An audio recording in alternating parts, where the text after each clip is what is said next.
अस्सलाम वालेकुम जी, कैसे हैं आप सब। उम्मीद है कि बिल्कुल ठीक होंगे, खुश होंगे। अच्छा, बहुत ही ज़बरदस्त सी बीफ अचार गोश्त की रेसिपी लेकर आई हूँ। बहुत ही सिंपल सी, बहुत ही ईजी और बहुत ईजी स्टेप्स में बताऊँगी इंशाल्लाह ताला, और बहुत ही मज़ेदार बनेगी। रेस्टोरेंट स्टाइल, देसी स्टाइल, बिल्कुल होटल वाली आप लोगों को लुक भी मिलेगी और टेस्ट भी मिलेगा।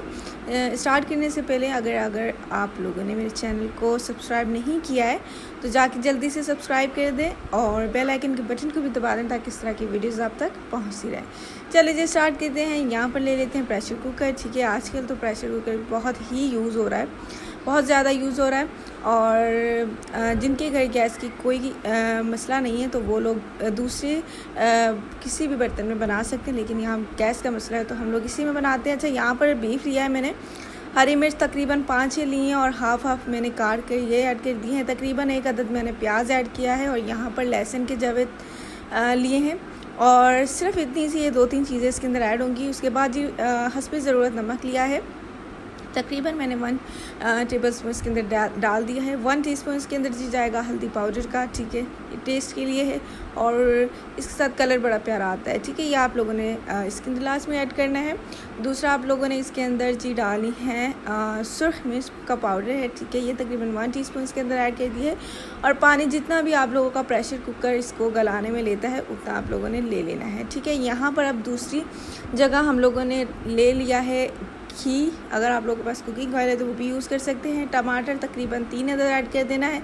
पानी के बगैर इसको कुक करेंगे और ये क्योंकि अपना पानी खुद छोड़ देगा तो ये अच्छे से सॉफ्ट हो जाएंगे। तकरीबन 3-4 मिनट के लिए सिर्फ इसको सॉफ्ट करना है, तब तक हमारा जो बीफ है वो भी टेंडर हो जाएगा, वो भी गल जाएगा। प्रेशर कुकर के अंदर रखने का मकसद ही ये होता है कि वो गल जाए। गैस का इशू होता है, तकरीबन 1.5 घंटा तकरीबन गैस हमारे यहाँ रहती है, तो फिर इस वजह से प्रेशर कुकर में हर चीज़ रखना पड़ती है। लेकिन अगर आप लोगों के पास कोई भी इस तरह की प्रॉब्लम नहीं है तो आप लोग दूसरे किसी बर्तन में भी इसको बना सकते हैं।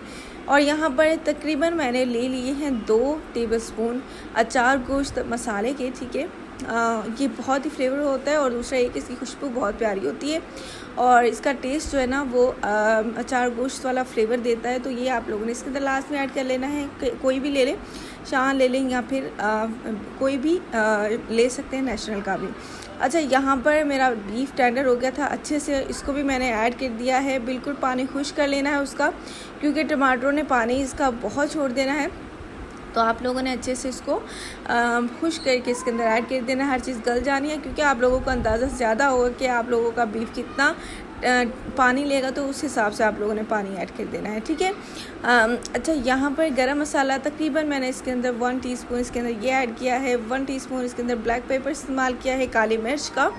और ये 2 चीज़ें इसका फ्लेवर जो है वो बहुत ही मज़े का बनाएंगी। अच्छा, ये गरम मसाला जो होता है ये किसी भी मीट किसी भी गोश्त के अंदर आप लोग ऐड करते हैं तो उसका जो टेस्ट वो खुद ब खुद बहुत ही मज़े का बन जाता है। ये देखें जी, हमारी जो गोश्त है, हमारा जो गोश्त है बहुत मज़ेदार सा हो गया है। हर चीज़ बहुत अच्छे से गल चुकी है। और यहाँ पर हम लोगों ने डाल दिया है घी, तकरीबन मैंने 1 कटोरी भर के इसके अंदर ऐड किए। ठीक है, याद रहे कि खट्टा ना हो, दूसरा ये खट्टा होगा तो फिर वो हमारा जो टेस्ट है वो ख़राब कर देगा। ठीक है। अच्छा, अब इसको छोड़ देते हैं तकरीबन 5-6 मिनट के लिए, ढक कर पानी छोड़ देना है उसने। और इसके अंदर थोड़ा सा जो 5% गोश्त हम लोगों ने कच्चा रखा है वो भी गल जाएगा। ठीक है। और यहाँ पर नींबू ले लिए हैं, तकरीबन 3 मैंने लिए थे, रसीले अगर हैं तो 1 भी बहुत है। और उसके बाद अचार गोश्त मसाला लेकर इस तरह से मिर्चों को भर लेना है। बहुत ईजी स्टेप्स हैं ये। मिर्चों को अच्छे से भरने के बाद आप लोगों ने क्या करना है कि ये जो हमारा गोश्त है इसके अंदर ऐड कर देना है और इसको ऐड करके अच्छे से मिक्स कर देंगे। ठीक है, मिर्चें जो हैं वो बहुत ही मज़ेदार होती है। अच्छा, आजकल तेज़ नहीं है इतनी ज़्यादा, और मैंने छोटे साइज़ की ली है। अगर आप लोगों के पास बड़े साइज़ की अवेलेबल हैं तो वो भी आप लोग ले सकते हैं, बहुत ही मज़े का टेस्ट आता है। देन उसके बाद जी हरा धनिया इसके अंदर ऐड होगा और हरा धनिया बहुत ही अच्छा सा इसका फ्लेवर देगा, लुक देगा। बहुत ही मज़ेदार सा अचार गोश्त हमारा रेडी हो गया है। उम्मीद करती हूँ कि ये रेसिपी आपको बहुत पसंद आई होगी, आपने बहुत पसंद की होगी। इजाज़त दीजिए, अपना बहुत सारा ख्याल रखिए और मुझे अपनी दुआ में याद रखिए। यह अचार गोश्त आप लोग किसी भी चपाती, रोटी, घर वाली रोटी या फिर नान के साथ भी इसको खा सकते हैं। अपना ख्याल रखिए। अल्लाह हाफ़िज़।